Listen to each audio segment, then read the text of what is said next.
A vida de Jacó é um grande exemplo em todos os sentidos. É maravilhoso ver o que Deus fez na vida deste servo. Ele, como toda a Bíblia de estudo, se você for procurar, você vai descobrir que ele, a exemplo dos outros, ele tinha pontos fortes na sua vida. Ele é o pai de 12 tribos, ele é o terceiro da linhagem abraâmica. Ele é uma figura muito importante das Escrituras. Ele tinha como ponto fraco que muitas vezes confiava mais em si mesmo quando passava por alguma dificuldade, alguma luta. E uma outra coisa, um agravante na vida dele é que ele tinha uma tremenda facilidade para enganar pessoas. Pontos fracos e fortes, os personagens da Bíblia, todos eles têm. Isso, de certa forma, é uma lição para nós também, porque nós podemos aprender, nós podemos entender que também temos pontos fortes. Glória a Deus por isso, que sejam sempre para a glória do Senhor. Mas eu também tenho pontos fracos. E você também tem. Muitas vezes eles são muito claros.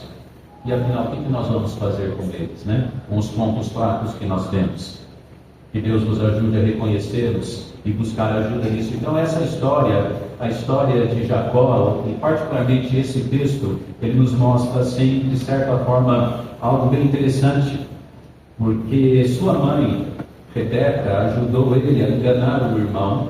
E de certa forma, que nem um efeito dominó de erros, ele não apenas engana o irmão, ele engana o seu pai, e tudo isso para ter o direito da primogenitura. É uma história assim complexa e cheia de detalhes, e até mesmo entre teólogos, entre pastores, muitos acabam tendo opiniões diferentes. Afinal, por que Deus abençoou Jacó diante de uma ação realmente mal intencionada, ou melhor, bem intencionada, mas enganando o seu irmão? Esaú descobre que foi enganado, e em resumo, nessa introdução, a Bíblia nos mostra que só isso, ele resolveu matar o seu irmão. Ameaças de morte não são novidades no gênero humano, nos relacionamentos humanos. Não são novidades. E algumas elas tomam realmente um fim cabal. Recentemente em Ribeirão Preto, nós tivemos 2 brigas de trânsito. Uma delas com um motorista de aplicativo, e o outro pegou, ele sacou uma arma e ele deu um tiro e acertou o passageiro de 20 anos. Por quê? Brigas, um ameaçou o outro, de repente uma morte. Assim, aqui nós não temos homens que têm problemas com briga de futebol, mas eu uma vez jogando bola com crentes em Jesus Cristo, pasmem, de repente só um falou com o outro assim: irmão, você não me... ainda chamou de irmão, irmão, você não me conhece, eu te mato. Que coisa. Coisa, briga. Não dá risada não, Luiz, é fato verídico, não é pior que uma invenção. É o caso aqui, ameaça de morte. Esaú descobre que foi enganado e resolve matar o seu irmão. E a sua mãe, Rebeca, então aconselha Jacó a fugir para Padã. Às vezes a gente também lê a Bíblia, e Jacó fugiu e foi para determinado lugar. E se nós não nos preocuparmos também em ter um livro adicional, em ter os nossos famosos mapinhas que tem nas nossas Bíblias de final da página, uma pesquisa pela internet, a gente fica sem saber, afinal, que lugar é esse? Que distância é essa que ele percorreu? Irmãos, Jacó foi para mais de 600 quilômetros da onde ele foi ameaçado de morte. Já pensou? Para quem tem um carro, montando um carro hoje, você viaja 600 quilômetros, até que é fácil, não é verdade? Mas não era o caso das viagens dos tempos bíblicos, era bem diferente. Em resumo, como introdução, é isso que está acontecendo. Mas quando Jacó chega nesse determinado lugar, a Bíblia nos fala que ele coloca uma pedra, ele usa essa pedra como travesseiro, e de repente ele tem a visão da escada de Jacó. Deus está no topo dela, e no final de toda aquela história, de toda aquela revelação, a Bíblia nos fala que Jacó pega e diz: Deus está neste lugar, e eu não sabia. Que declaração impactante! O servo de Deus vem e fala: Deus estava nesse lugar e eu não sabia. Irmãos, nós podemos ter muitos tipos, muitas ignorâncias de todas as naturezas, mas quando eu tenho ignorância sobre as coisas de Deus, isso deve nos preocupar, porque isso é o que mais nos abençoa. O Senhor Deus e a sua presença, a sua palavra, o Espírito Santo de Deus, Jesus Cristo que habita no crente, a ignorância sobre a presença de Deus nas nossas vidas, essa ignorância é a mais perigosa que um ser humano pode ter. E Jacó vem e fala a ele: Deus estava neste lugar e eu não sabia. Deus está neste lugar. Você está entendendo o que está acontecendo desde que você pisou nesse acampamento? Deus está no ministério de cultos das nossas igrejas. Qual é a nossa realmente mentalidade quando estamos em culto ao Senhor, em serviço ao Senhor nas nossas igrejas?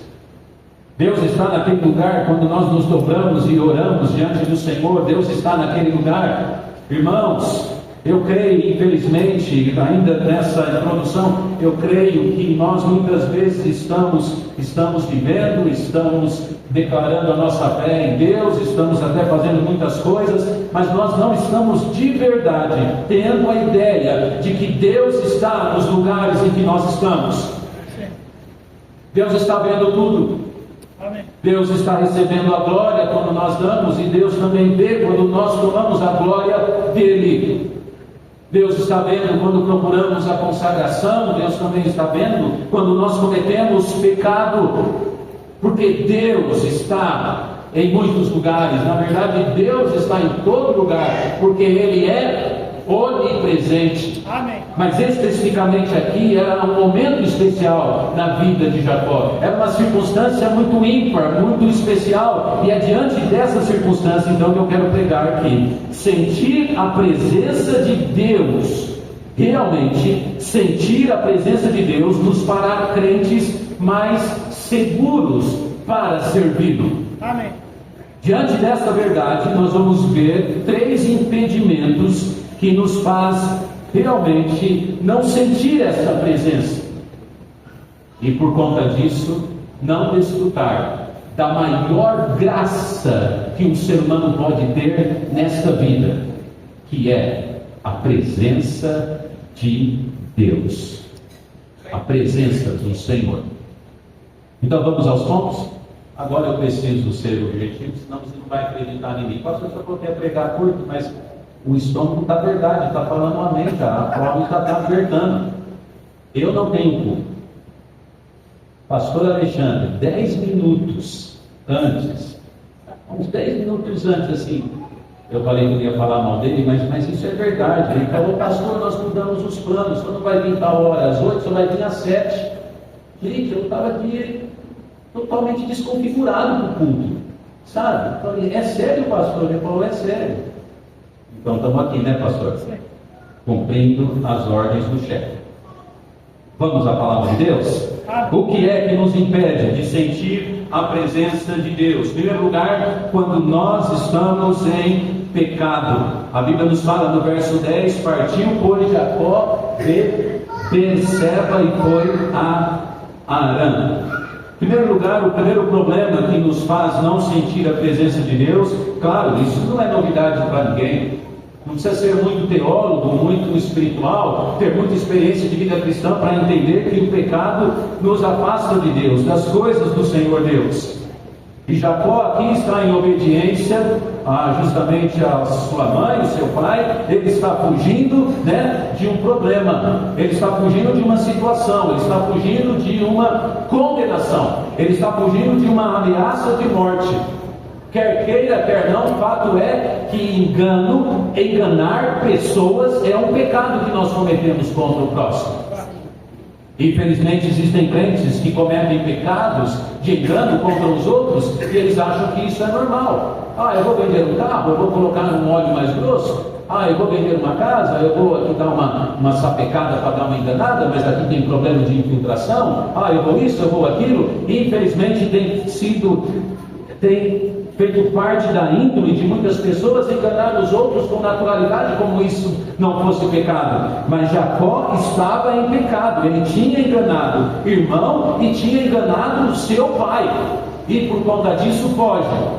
Gente, quem está em pecado geralmente foge, se esconde.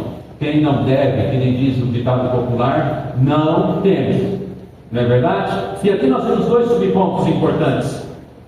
O que é que nos impede quando estamos em pecado? Nós o quê? Dormimos indiferentes.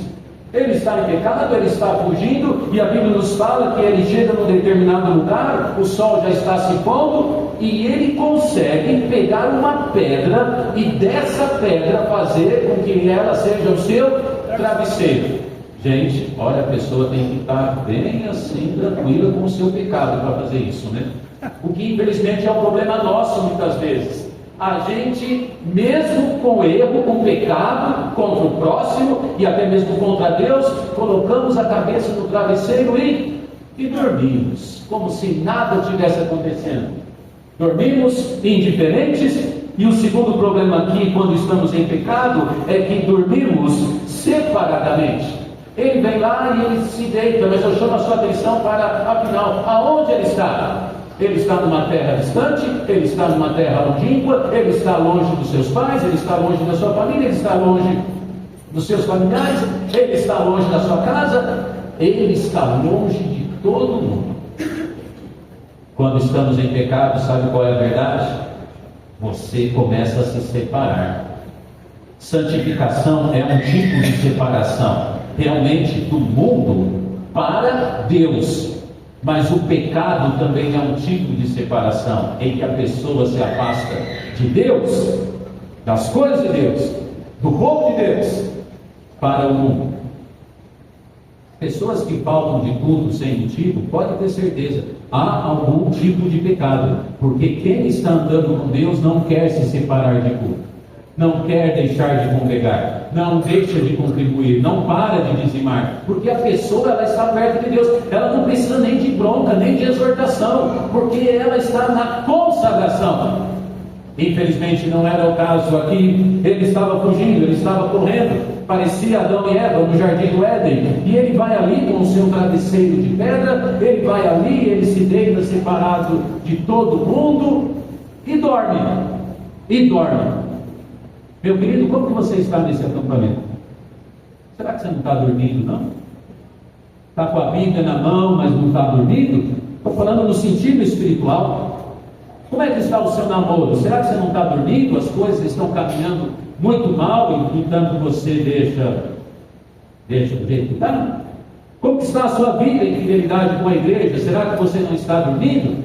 Você é um dizimista fiel? Desculpe entrar nesse assunto, apesar de quem prega a palavra de Deus nunca tem que pedir desculpa de nada se você está pregando a Bíblia. Você tem sido fiel, devolvendo ao Senhor aquilo que é dele? A propósito, tem muitos jovens que já estão trabalhando, e o dízimo não é só para gente casada não. O dízimo, ele é bíblico para todo aquele que tem uma fonte de renda. Você já é fiel ao Senhor nisso?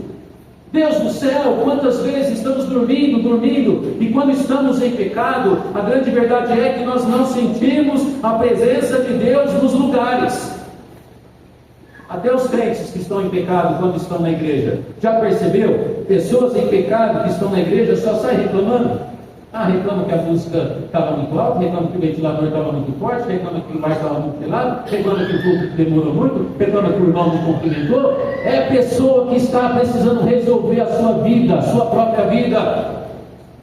O crente consagrado, ele não tem esse espírito, porque o olho dele não está em espinharinhas, em coisas pequenas, os olhos dele estão em coisas lá do alto. Amém. E aqui está assim. Deus estava aqui e eu não percebi, porque que de certa forma Jacó estava um tanto quanto cego, por causa de pecado. Se você veio a esse acampamento e tem algum problema de pecado, alguma coisa, que talvez é só você e Deus que sabe, por favor, consagre a sua vida ao Senhor. Se confessarmos os nossos pecados, Ele é fiel, justo para perdoar pecados e nos purificar de toda injustiça. Amém. Deus, Ele é maravilhoso para perdoar pecados. Então, em primeiro lugar, o primeiro problema, A primeira situação que faz com que você e eu, a gente não enxergue a presença de Deus, é quando estamos em pecado. Segundo lugar, quando nós deixamos a sua presença. E sonhou, verso 12 diz, e eis uma escada posta na terra, cujo topo tocava nos céus, e eis que os anjos de Deus subiam e desciam por ela. Segundo lugar, segunda situação perigosa, é quando nós de verdade nos afastamos do Senhor. É interessante, né? Porque começa a acontecer na vida da pessoa o chamado efeito dominó. Pecado, afastamento de Deus e assim por diante. E aqui nós vemos o que? Jacó deixando a presença do Senhor. Pode jogar esse primeiro subponto, por gentileza? Porque nós vemos que Deus tinha tanta certeza que Jacó precisava ser exortado, precisava de um recado, precisava de uma atenção, que a Bíblia nos mostra o recurso que Deus usa. A Bíblia diz no verso 12, e sonhou Jacó. E sonhou. Quando estudamos a Bíblia, a palavra de Deus, nós vemos que os sonhos era uma das ferramentas, era uma das maneiras que Deus se aproximava das pessoas. Hoje Deus não usa mais isso. Hoje Deus usa a palavra. Amém. A palavra. Então, se alguém vem e fala, eu tive um sonho, se o moço que vai te conquistar, ele tem que ter a palavra certa, como eu fiz com a dona Érica. Se ele falar, eu tive um sonho, você é a mulher da minha vida, manda ele catar coquinho na descida. Deus não fala através de sonhos assim. Deus não fala. Mas na Bíblia, na palavra, os sonhos eles eram importantes. Era a maneira que Deus muitas vezes vinha e tocava no coração da pessoa. Era o recurso, um dos recursos que Deus usava. Jacó, longe da presença de Deus. No entanto, Deus vem e se aproxima dele. É interessante como Deus opera, né?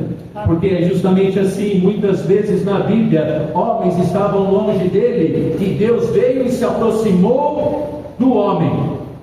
Paulo, ele era um perseguidor de crentes, ele aprisionava, ele matava crentes, cristãos. E de repente Deus se aproximou daquele incrédulo, jogou literalmente ele para o chão e fez ele ver quem Deus era. Assim nós temos também a história de Jonas, que foi parar dentro da barriga de um peixe, desobedecendo Deus.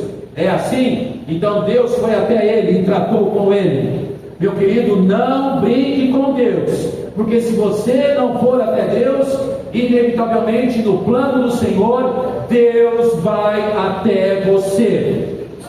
E às vezes a maneira como ele se aproxima pode ser que você não goste, mas é a maneira como Deus, no seu plano perfeito, ele trata. Aqui ele vem, ele usa o seu recurso, e em segundo lugar, nesse segundo ponto, ele usa o seu discurso. Por quê?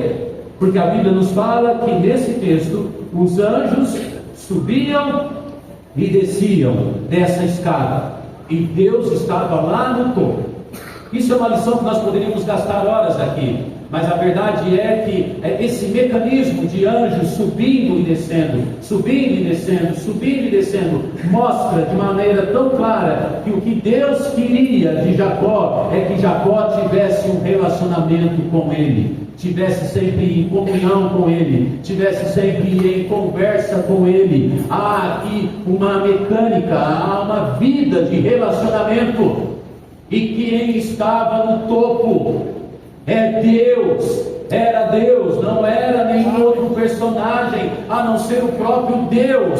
Isso nos mostra que Deus quer nos relacionar, se relacionar com a gente. Amém. E não é maravilhoso isso? Não é tão tremendo isso? Amém. Às vezes a gente se sente até um tanto quanto abandonado. Eu já vi pessoas falando, eu não consigo nem falar com o meu pastor, eu preciso marcar hora. Eu não consigo falar com tal pessoa, com o meu patrão. A vida de certa forma é assim. E às vezes as pessoas não são culpadas.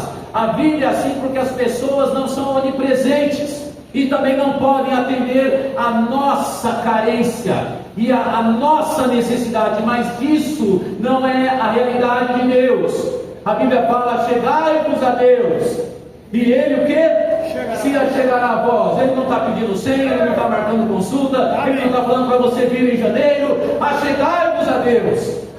Jesus Cristo isso, antes de ascender aos céus, ele falou: eis que estou convosco todos os dias. Esse é o discurso de Deus. Eu quero ter comunhão com você. Não importa se você está num palácio, se você está num deserto, não importa se você tem um travesseiro confortável na cabeça, se você tem uma pedra, eu quero estar com você. Isso não é animador para você? Isso não te motiva? Ainda mais entendendo que muitas vezes a gente vem de uma vida em que há um histórico de pecado, uma vida que eu enganei alguém, uma vida em que não é muito bonito aquilo que foi escrito. No entanto, Deus está no topo dizendo: eu quero falar com você, eu quero me relacionar com você, não importa o que aconteceu, eu quero te perdoar, eu quero te usar, eu quero abençoar a sua vida. Quantas vezes nós estamos nos deparando com crentes que eles viram e mexem, olham para o seu passado, eles ficam escravizados, esquecendo que há um discurso, o discurso do próprio Deus, em que os anjos sobem e descem, eles intercedendo. E hoje temos muito melhor do que os anjos, Cristo Jesus, e nos intercede em favor do Pai. Ah, que grande bênção! Porque há um só Deus e um só mediador entre Deus e os homens, Cristo Jesus, homem. Mas quando deixamos a sua presença, fato é que as pessoas começam a falar com a sua própria boca e reconhecer: eu não sinto a presença de Deus na minha vida, eu não sinto Deus usar a minha vida, eu não sinto o poder de Deus na minha vida. Os fatos são claros, você está longe de Deus. E Deus quer trazer você para perto dele. O primeiro problema é quando estamos em pecado. O segundo problema é quando deixamos a sua presença. O terceiro e último problema é quando olhamos de maneira bem pequena. Verso 13 diz: eis que o Senhor estava em cima dela e disse: eu sou o Senhor, Deus de Abraão, Deus de Abraão teu pai, e o Deus de Isaac. Esta terra em que estás deitado, darei a ti e a tua descendência. Terceiro lugar, aquele que quer de verdade ver a presença de Deus na sua vida, não pode enxergar pequeno, não pode ter visão pobre, visão de reino minúsculo, não pode.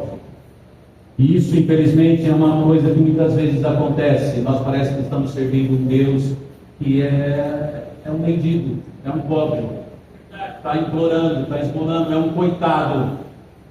Irmãos, Deus é rei, Ele é tremendo, Ele está na sua glória.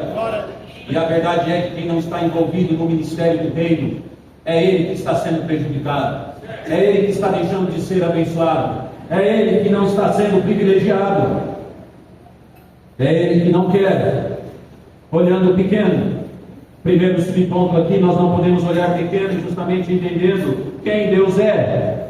Deus já vem nesse discurso e nessa visão da escada, Ele vem e diz: eu sou o Senhor. Amém. Ele já chega, com armamento pesado, que nem diz a expressão popular. Ele já chega para Jacó: olha, antes de mais nada, antes de tudo que eu quero falar para você, eu sou o Senhor. Amém. Já poderia parar o discurso por aqui, já dava para sair dando amém, aleluia, glórias a Deus.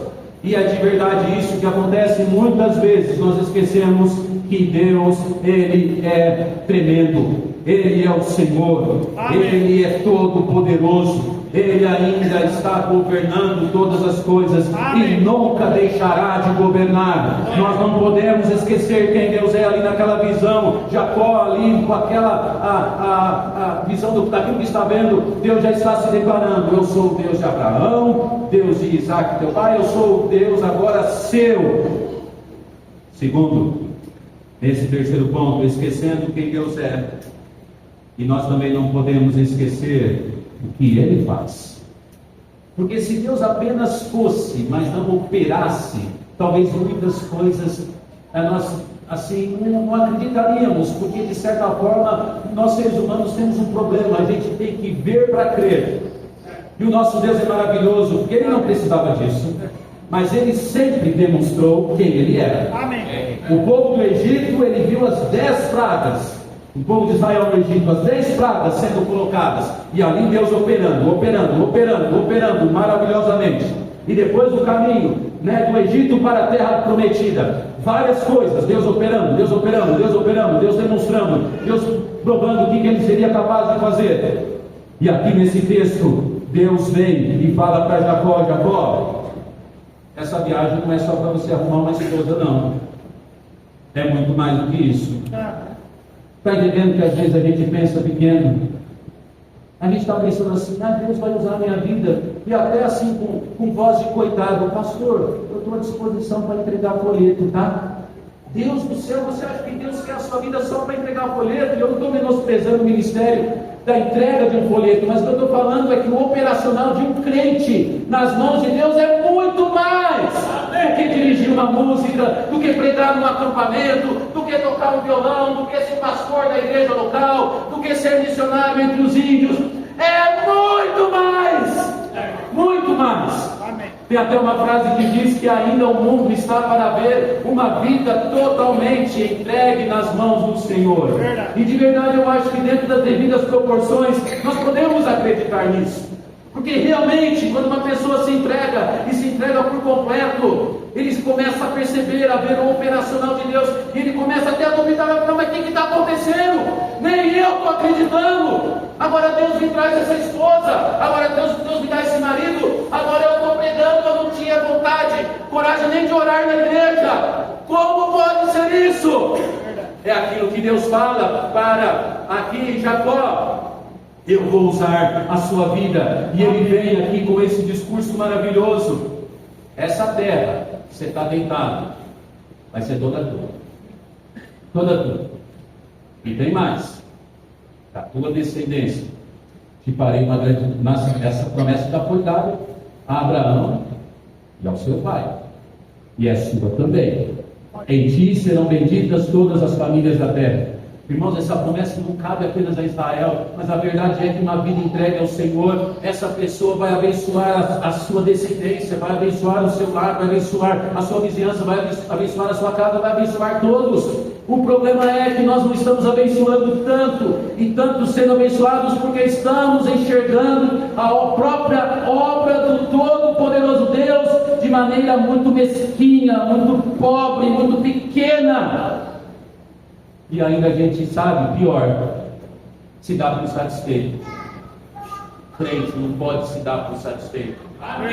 Porque Deus, Ele é tremendo. Amém. Aquilo que Deus fez, vamos supor que no culto 2 almas se converteram. Não podemos nos satisfazer. Vamos trazer mais almas no próximo culto. Quem sabe 4 almas. Porque a palavra de Deus, o Evangelho é poderoso.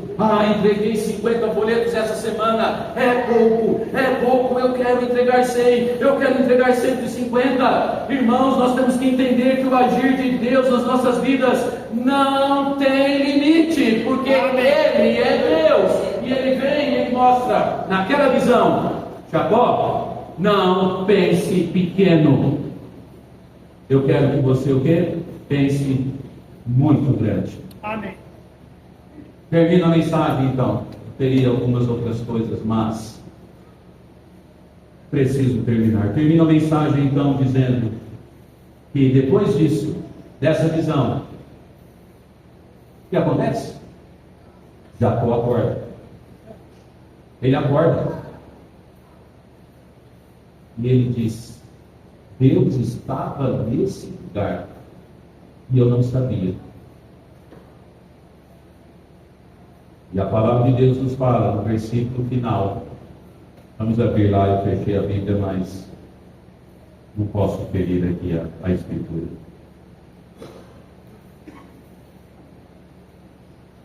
Gênesis 28, 17. E temeu: quão terrível é este lugar! Este não é outro lugar, senão a casa de Deus e a porta dos céus. Amém. Onde é a casa de Deus? É a igreja física, o endereço. A casa de Deus é onde Deus está. Onde é o céu? É o lugar que quando a gente morrer, nós vamos ser transportados? Não. O céu é onde Deus está. É onde Deus está. Por isso que tem o cântico do Arautos do Rei, se eu não me engano, que diz justamente essa letra, né? O céu é aqui. Se eu aprendi a perdoar, se eu oro, o céu é aqui, uma música lindíssima, e é verdade. Onde é o céu? É onde eu tenho comunhão com Deus. Amém. Onde é a casa de Deus? É onde eu tenho comunhão com o Senhor. Paulo e Silas na prisão cantavam por quê? Eles estavam dentro de uma igreja? Não. Mas ali era céu para eles, porque onde eles estavam? Numa prisão. Mas Deus estava ali. Ali era a igreja, porque Deus estava ali. Você aqui sai, pastor? Posso?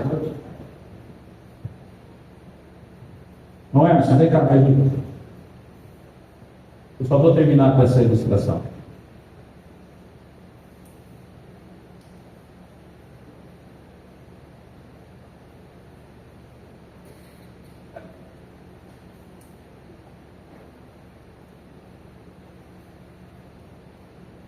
Um homem muito pobre, de um sítio bem simples mesmo.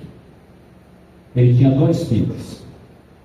E esses filhos foram criados na fazenda, ajudando com as coisas mais simples que você pode imaginar de uma vida de um sítio mesmo. E esses filhos ficaram velhos, ou melhor, ficaram jovens. E de repente eles chegaram para o pai e falou: pai, nós queremos ser marinheiros. E o pai não entendeu aquilo. E falou: ser marinheiro? Mas, filhos, eu não estou entendendo. Por que vocês querem ser marinheiros? E eles falaram: pai, nós também não sabemos, mas nós queremos ser marinheiros. E eles foram. Eles ingressaram. E eles começaram a servir o seu país na marinha. E o pai, ali na casa dele, com a esposa, eles não conseguiam entender por que os nossos filhos querem ser marinheiros, por que os nossos filhos queriam ser marinheiros. Aí um dia eles receberam um parente, e eles contaram uma história para esse parente. Eles falaram: até hoje eu não entendo por que os nossos filhos quiseram ser marinheiros. Aí o homem falou: posso ir no quarto deles? E ele foi conduzido até o quarto, onde na época ainda as crianças eram pequenas, as 2 camas, porque pais são assim, os filhos casam, mas muitos deixam ainda o quarto lá arrumado, os quadros, a cama, a gente é pouco desse jeito às vezes, né? E na hora que esse homem, esse parente, entrou no quarto, ele viu algo na parede. Pode mostrar. Ele viu na parede dos meninos um quadro com água e um barquinho. E ele chegou à conclusão que aqueles meninos, por estarem tanto no quarto, dormindo lá e convivendo com essa cena, eles mentalizaram: nós queremos ser marinheiros. Nós queremos ser marinheiros. Queridos, assim é Deus. Quando você, mesmo em coisas simples, você vê Deus, você vê o operar de Deus, o suprimento de Deus, a prova de Deus, Deus te amando e cuidando de você, você vai querer ser marinheiro, porque você está vendo Deus, mesmo que em um simples quadro. Como termino essa mensagem? Obrigado, irmão Hermes. Eu termino essa mensagem dizendo: casa e céus reconhecidos. O que nós mais precisamos na vida, de verdade, o que nós mais precisamos na vida, é a presença de Deus e o reconhecimento dela por nós. Jacó diz: que lugar terrível esse, porque Deus estava aqui e eu não estava. Como está a sua vida e a presença de Deus nela? Pense nisso.